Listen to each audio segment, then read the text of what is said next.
We were visiting his parents for the weekend when I accidentally overheard his mom. "She's just a temporary girl. He'll end up with someone more polished." When I told him what I heard, he just shrugged. "She's kind of right," he said.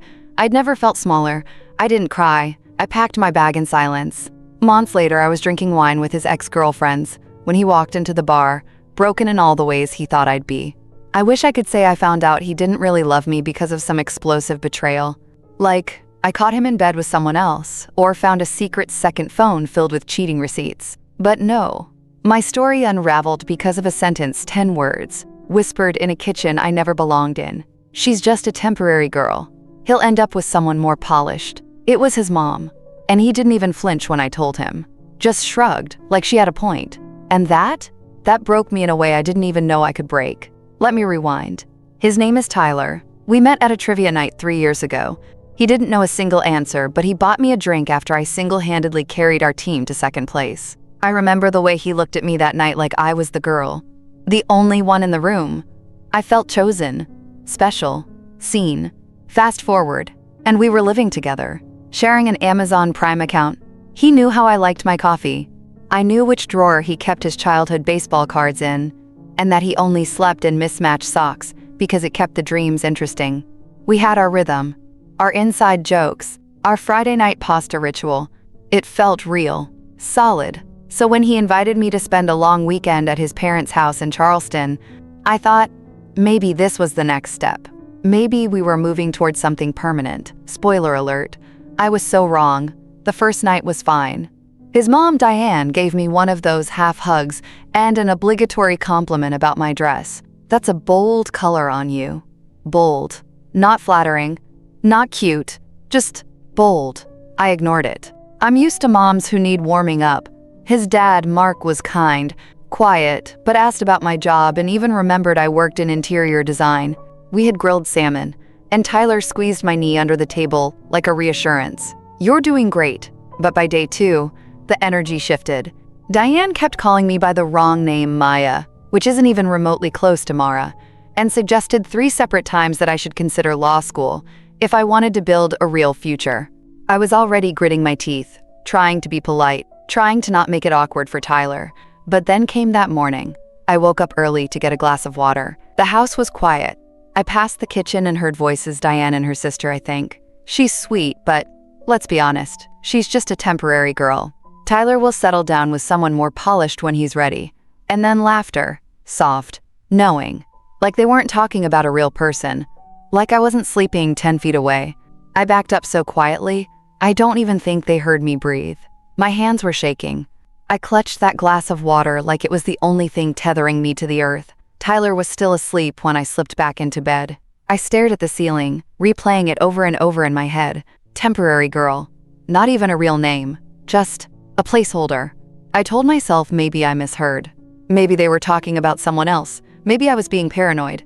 But later that afternoon, I asked him, softly, nervously, "Hey, I overheard your mom talking about me this morning." He was half watching a football game, barely looked up. "What'd she say?" I repeated it, word for word. He blinked, smirked a little. "She's kind of right." And that moment, that exact second, that's when I knew. I wasn't the love of his life. I was the warm-up act, the in-between, the girl he dated while waiting for his real person to come along. I didn't cry. Not right then. I just went to the guest room, closed the door, and sat on the edge of the bed, staring at my overnight bag. Because suddenly, I wasn't sure if I should unpack or just start packing to leave. I sat there in silence, trying to decide how to react. Should I scream? Cry? Confront his mom? Or just leave with whatever pride I had left? But instead, I did what I always do. I texted my best friend, Nia. Me. If someone's mom called you a temporary girl, what would it do? Nia. Wait, what, me? Yep, overheard it, told Tyler. He said she's kind of right. Nia. No, no, no. Do you want me to key his car? Or his mom's? Just say the word. I didn't reply right away.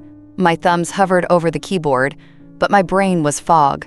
It's wild how fast someone can strip away your sense of self-worth. 1 minute, you're the girlfriend. The next, you're some trial version they plan to upgrade from. I finally texted, "Me, I think I need to get out of here, but I don't want to cause a scene. Nia, Girl. Then don't make a scene. Make a statement. She was right. I didn't need to break down or plead for validation. I just needed to reclaim whatever dignity I could find. Tyler knocked on the guest room door about an hour later. You okay? He asked, like he hadn't just shrugged off his mom calling me disposable. I opened the door a crack. I think I'm going to head out tonight. Something's come up. He frowned. Come on, Mara. Don't let her get to you. You know how she is. Yeah. That's the problem, I thought. I know exactly how she is. And now I know how you are too. I kept my voice calm, polite, practiced. I just need some space. I'll text you when I get home. He looked at me for a second, like he was trying to figure out if he should care more. Then shrugged again. Whatever you want. I packed like a ghost, quiet, efficient. I even folded the sweatshirt he lent me and left it on the bed. I didn't want anything of his touching my skin when I left that house. Diane was in the kitchen when I walked out, pretending to tidy up but probably waiting to gloat. She gave me a tight smile. Leaving so soon? Yep, I said. Turns out I'm just a temporary girl, right? Her face froze. She didn't say a word. I walked out the front door and didn't look back. In the car, I didn't start it right away. I just sat there, heart pounding, breathing shallow, not crying, not yet, but the kind of quiet that comes right before the storm. Then my phone lit up again. Nia, you out? Me. Yeah, on my way home. Nia, proud of you. Swing by mine if you don't want to be alone. I didn't want to be alone, but I also didn't want to be around anyone just yet. What I wanted was to figure out when exactly I became someone it was okay to discard. Because here's the thing no one talks about. When it comes to heartbreak, it's not always loud or dramatic. Sometimes it's just a quiet sentence in a too bright kitchen. I drove for 2 hours straight. No music, no podcasts, just the steady hum of the highway, and my own thoughts ricocheting around like a pinball machine from hell. Every time I blinked, I saw Diane's smug little smirk. Every time I inhaled, I heard Tyler's voice. She's kind of right. Like my entire existence was a placeholder, an aesthetic, a convenient pit stop on his way to someone shinier. I made it back to my apartment just past 8 p.m. The hallway smelled like takeout and stale carpet cleaner, comforting in the weirdest way. Home. I didn't turn on the lights. Just dropped my bag, kicked off my shoes, and collapsed onto the couch, still in my jeans. My cat, Maple, jumped into my lap and kneaded her paws into my thigh like she knew my heart was shredded. She's a menace, but she shows up when it counts. Nia FaceTimed me before I even finished kicking off my other sock. Okay, so, vodka or wine? I can be there in 20. I shook my head. Not tonight. I need to be alone with my trash feelings. She gave me a look. Fine. But tomorrow you're coming over. We're ordering Thai and watching trashy reality TV until we forget men exist. I nodded. Deal. After I hung up, I finally cried. Not sobbing, not screaming, just silent tears. The kind that roll down your cheeks while you stare at nothing. I felt like a shell. Like someone had scooped out the inside of me and left just the outline of a girl who once thought she was loved. I thought about all the little things Tyler had said over the last few months. You get emotional over everything. Do you really need another throw pillow? My mom just wants what's best for me. You'll like her once you get to know her. Now they hit different. Now they felt like slow leaks. Like I'd been bleeding self-worth drop by drop and hadn't noticed until I was empty. And maybe the worst part? I knew this wasn't the first red flag. It was just the first one I couldn't explain away. Because if I'm being honest with myself, and I promised myself I would be, I've always been that girl. The girl who stays too long, who forgives too much, who hears the little digs and convinces herself they're nothing, that it's just stress, or that he didn't mean it, or that maybe I am being too sensitive. But this? A man who doesn't even flinch when his mom calls me a temporary girl? A man who agrees? That's not something you come back from. So that night, I did something I hadn't done in a long time. I opened my notes app and titled, A New List, Things I Deserve. The first line was simple. To be someone's forever girl, not their placeholder. The next morning, I woke up tangled in my sheets, hair stuck to my cheek from dried tears, and Maple sitting on my chest like she was guarding me from ghosts. I felt hollow, exhausted, but also lighter. There's a strange kind of clarity that comes the morning after heartbreak. Like your brain finally stops trying to fight the truth and just lets it be. I got up, made coffee my usual. Oat milk, cinnamon, 1 sugar, and curled up by the window. The sun was doing that hazy golden thing it does in October, and for the first time in weeks, I actually noticed it. Then my phone buzzed. It was a message from an unknown number. "Hi, Mara.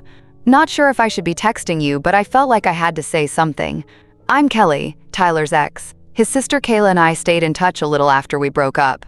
She told me about what happened during your visit, especially what Diane said. I know how that feels, because I went through the exact same thing. Can we talk?" My stomach dropped. I hadn't spoken to her. I'd only seen her once, on Instagram, months ago. She was gorgeous, with that kind of effortless beauty that made you want to either compliment her or delete all your selfies. I didn't even know they were still in touch. I stared at the screen, my thumb hovering over block for a long moment, but something told me not to. Something told me, this might explain a lot more than I wanted to admit. I texted back, cautiously. "Hey, sure, what's this about?" She responded almost instantly. "Would you be willing to grab a quick coffee? It's not drama, I promise. I just think you deserve to know a few things." Now, I know what you're probably thinking. What good has ever come from meeting an ex? But this wasn't about jealousy or comparison. This was about answers. Because deep down, I needed to understand how I ended up here, why I let myself fall so hard for a man who couldn't even stand up for me. So I agreed. We picked a local cafe, neutral ground. I told Nia immediately, and she sent me a long text full of protective best friend energy. If she tries anything sketchy, fake a bathroom emergency. I'll call and pretend you've got a family crisis. Wear that cute black turtleneck, though it's your armor. I got there early, naturally, because anxiety makes me chronically punctual. I sat at a two-top near the window, fiddling with the sleeve of my sweater, stomach churning. Then she walked in, and to my surprise, she looked nervous. She wore oversized sunglasses, no makeup, hair pulled into a messy low bun, the kind of please don't recognize me look you wear when you're about to spill a secret. She sat down and offered a small smile. "Thanks for agreeing to this. I know it's weird." I nodded. "It's fine. Honestly, after this week, nothing feels that weird anymore." She looked down at her coffee, then back at me. "Tyler did the same thing to me. Worse, actually." I blinked. "What do you mean?" She exhaled, like she'd been holding this in for too long. "He lets his mom ruin every relationship. Every time he gets close to someone, Diane steps in, criticizes, belittles, and he just lets it happen. He doesn't push back. He wants her approval more than he wants a partner." I felt something shift inside me, like the ground beneath all my confusion suddenly cracked open to reveal something even uglier. Kelly leaned in. She called me messy, said I wasn't put together enough for someone like Tyler, and when I told him how hurt I was, he said she meant well. He broke up with me a week later, said he needed space. I blamed myself for months. I was speechless, because it wasn't just me. It was a pattern. Kelly continued. "When I saw your name tagged in his stories, I recognized the look. The way he smiles in public, but never really defends you in private. I didn't want you to think it was you. It took everything in me not to cry, right there in that coffee shop. Not because I was sad, but because someone saw me. Because someone finally said out loud, the thing I was trying to convince myself wasn't real. It wasn't me. I was never just the temporary girl. I was just the next one he let his mother dismantle." Kelly and I sat in that cafe for nearly an hour. Two women with overlapping scars, bonding over the same emotionally spineless man, and his mother's weird obsession with curating his love life like a Pinterest board. By the end of it, I felt strangely grounded. Not healed, not yet, but like someone had reached into the chaos and flicked on the light. I wasn't crazy. I was just finally seeing the pattern I had been too in love to notice. Before we parted ways, Kelly placed her hand gently on mine. "You deserve someone who defends you even when you're not in the room," she said. Then she smiled, soft but strong. Especially then. I walked out of that cafe, with my shoulders a little straighter. And for the first time since Charleston, I didn't feel like hiding. I felt like burning the whole facade down. Later that night, I called Nia and told her everything. From the kitchen whispers to Kelly's confession. She was quiet for a second. Then, "So, you're done with him, right?" I didn't answer right away. Not because I was unsure, but because the question itself hit me like a slap. Why wasn't I already?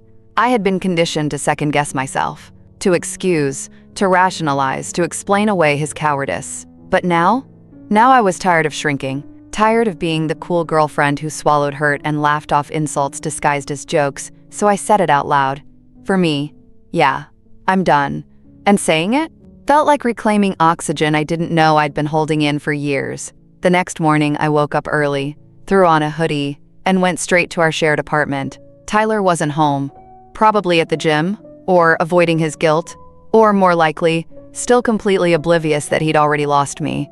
I packed in silence. Every item into boxes felt like a line drawn in the sand. The sweater he liked better on me than the mannequin, folded and left. The framed photo of us from that mountain trip where we argued for 2 hours before smiling for the camera, face down in the drawer. I took what was mine, left what wasn't. No dramatics, no tears, no note. But I did leave something small. On the fridge, stuck under a pizza coupon, was a post-it, in my handwriting. Turns out, I am just a temporary girl, but only for men too weak to deserve more.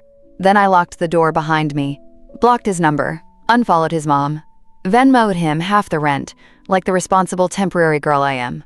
And just like that, I was free. Sort of. Because freedom isn't a moment. It's a decision you have to remake every day. I moved into a sublet across town, a sun-drenched studio with creaky hardwood floors and way too many windows. The first night there, I cried on the floor while eating cold pad thai out of the container, because healing isn't linear, and my favorite fork was still in a box. But the next morning, I woke up to sunlight on my face, Maple curled up by my side, and a strange, stubborn little spark in my chest. Hope. It was quiet, fragile, but it was there. I spent the next week reclaiming myself in small, ordinary ways. I changed my phone background from a photo of Tyler and me at the beach to a quote I'd screenshotted a year ago, but never had the guts to believe. "You are not hard to love." They were just not brave enough to try. I said yes to Nia's invite to a yoga class, even though I was convinced my body would betray me halfway through downward dog it did. I ordered curtains with floral prints Tyler would have hated.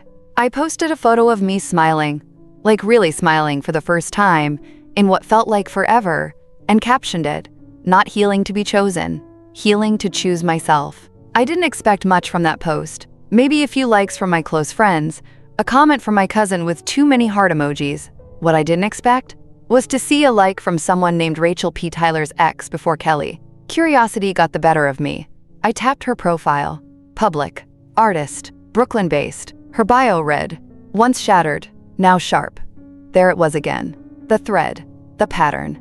I sat with that realization for a long time. Because this isn't just about one guy, 1 week apology, 1 weekend at his parents' house. This is about the way we, as women, keep getting asked to earn love. To prove we're good enough, to compete with some invisible standard of polished. But polished isn't real. Polished is pleasing. And I'm done pleasing. Later that night, Nia came over with Thai takeout because friendship love languages are consistent, and I told her my new theory. Tyler doesn't date women. He auditions them, I said, poking at my noodles. And if they don't fit the script Diane wrote for him, they get cut. Nia raised a brow. "So what role were you playing?" I smiled. "Not anymore. I'm writing my own damn script." We clinked chopsticks like champagne glasses. Because this wasn't the end. This was the middle. The part of the movie where the music changes, the montage begins, and the girl stops waiting to be chosen. Exactly 2 weeks after I moved into my new place, I got the email. Subject line, "I'm sorry, please read." Sender, Tyler. Of course, he used email. Texting, blocked. Socials, muted. It was his last open door, and I could feel him slipping a metaphorical foot in before I could shut it. For 5 whole minutes, I stared at the screen. I hovered over delete. I hovered over mark as spam. But then I did the most dangerous thing. I clicked. The email was long. Too long. Like he'd been holding every apology hostage until the moment I stopped caring enough to want one. He started with the classics. "I didn't realize how much I hurt you. I should have defended you. My mom's always had a strong personality." Then came the spin. "I was scared to confront her. I thought you were stronger than that comment. Guess I misjudged." And the piece de resistance. "You didn't even give me a chance to explain." I nearly threw my laptop across the room. I didn't give him a chance?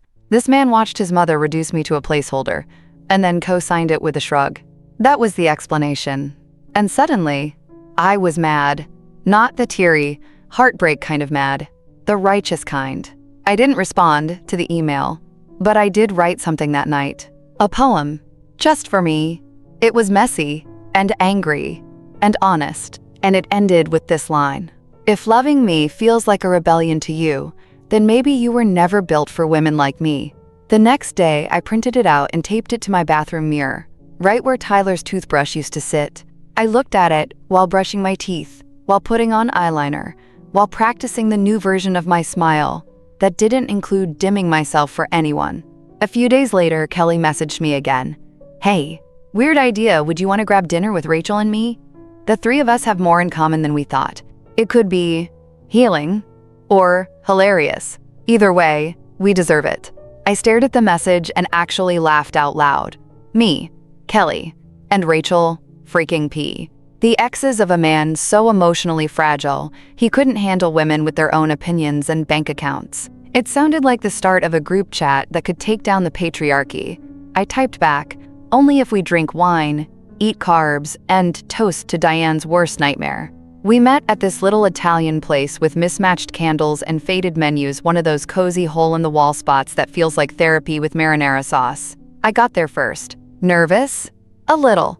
Curious? Absolutely. Kelly showed up in a leather jacket and red lipstick that screamed, "I'm not here to be soft anymore." Rachel came in last, tall, graceful, effortlessly cool in a vintage tee and boots that probably cost more than my rent. But the moment we were all seated, it felt natural. No awkward silences, no comparing battle wounds, just three women who had all been through the same emotional paper shredder and somehow survived. We started with wine and shared a burrata plate, and by the time the pasta hit the table, the gloves were off. Rachel went first. "I was the girl his mom actually liked," she said, twirling her fettuccine. And I still left. Because Tyler never chose me. Not really. He just wanted someone who fit the picture. Kelly nodded. She liked me too, at first, until I started setting boundaries. Then I became difficult. I sipped my Pinot and said, "She never liked me, from day one." I wore sneakers to brunch once, and it was like I committed a felony. They laughed, and for the first time, so did I. Because somewhere between breadsticks and brutal honesty, I realized something important. Tyler didn't break me. Not really. What broke me was how long I spent trying to fit into someone else's idea of who I should be. How I twisted myself to be smaller, quieter, easier, just so I wouldn't be the one they whispered about in the kitchen. But here I was, sitting with two women who had been painted with the same brush, labeled too much, too emotional, too messy. And yet, we were the ones who got out. We were the ones who healed. We were the ones laughing. Somewhere around the second glass of wine, Rachel leaned forward with this little sparkle in her eye and said, "You know what I realized? We weren't temporary girls. We were trial runs for women who wouldn't take his SHT." Kelly raised her glass. "Here's to being the lesson, not the loss." We all clinked. That night, I walked home with a full stomach, a warm buzz, and a heart that felt whole. Not because I had everything figured out. Not because I suddenly didn't miss the idea of Tyler, but because I knew, without a doubt, I wasn't alone. It had been a month since Charleston. A month since the whisper that shattered everything. And somehow, I was standing taller than I ever had without him. So when Tyler texted again, because of course he did, I didn't even feel angry. "Hey, I saw your post. You look amazing. I miss you. Can we talk?" I've been thinking a lot about things, about us. There was no, "I'm sorry," no mention of his mother's comment. Just an echo of the man who thought I might still be standing by, waiting for him to realize my worth. I didn't respond. Instead, I got dressed. Black jeans, a cropped tee, minimal makeup but just enough to feel like me. And I went out with Nia, Kelly, and Rachel to that rooftop bar downtown. We were all mid-laugh when I noticed him, Tyler, across the patio, with his work friends, beer in hand, eyes scanning the crowd, and then landing on me. He froze. His brows lifted in this look I knew too well. Shock. Because I looked like someone he didn't recognize, not because I was more beautiful, or thinner, or different, but because I was finally free. And let me tell you, nothing is more confusing to a man who thought he broke you than seeing you laugh harder, shine brighter, and carry yourself like he never mattered. He started walking toward me. I didn't flinch. I smiled genuinely and turned back to my girls. Rachel leaned in and whispered, "Is that him?" I nodded, casually sipping my drink. "That's the guy who thought I was temporary." She grinned. "Well, I hope he brought sunglasses because you're blinding." We all laughed, and I didn't look back. Because that moment, That was my polished girl moment. Not in the way Diane meant, but in the way that mattered. The moment passed, and so did he. Tyler hesitated by the edge of the bar, like he was waiting for an opening that would never come. And when I didn't smile or wave or give him that gentle, forgiving look he used to count on, he turned and walked away. That was the last time I saw him.